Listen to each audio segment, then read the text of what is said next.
रामकृष्ण हरी मित्रांनो, आम्ही चाललोय जेवायला हॉटेलला. पहिल्यांदा गाडीत तेल टाकून घेतलं.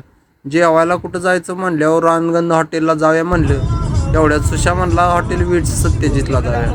मग आम्ही पोचलो विट्सला. आज जातानाच एवढं भारी वाटत होतं ना, एंट्रीलाच लाईटचा टेडी तयार करून ठेवलाय. हॉटेल एकदम जबरदस्त आहे. आता एवढं मोठं हॉटेल आहे, मग बिलाचं टेन्शन मनात असणारच.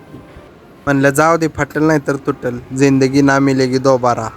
तिथं गेल्यावर सागरनं केली फोटोशूटला सुरुवात. मग आपण काय सुट्टी देतोय. स्टार्टरला तंदुरी चिकन मागवलं. मग काय घेतलं मसोबाचं नाव आणि केलं चालू. म्हणलं बघावं आपल्याला चमच्यानं खायला येते. सावकार शेजारीच बसलेलं. सावकारासनी तर लय भारी वाटलं चिकन. मेन कोर्सला मागवलं होतं मालवणी मटण. मालवणी मटण एक नंबर लागत होतं. खतरनाकच की. जेवण झाल्यावर मूठभर बडीशेप खाऊन बिल देऊन आम्ही आलो बाहेर. बाहेर आल्यावर परत फोटोशूट चालू केलं. सागरनं भारी फोटो काढलं माझं. चला मित्रांनो, आम्ही निघालो घरी. तुमच्या आसपास कोणतं फेमस हॉटेल आहे ते कमेंटमध्ये नक्की सांगा मित्रांनो. राम राम.